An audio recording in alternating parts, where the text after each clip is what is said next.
আছে লিখা কোনে ৰখাব কোৱা নিশ্চিন্ত থাকা মই চাই থাকি তোমাক আকাশৰ পৰা অজস্ৰ মৰমৰ বিকল্প নকি আমাৰ দুয়োৰ কাহিনী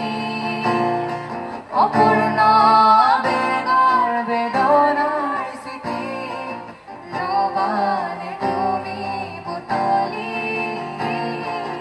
তোমাৰ বাজে দেহা না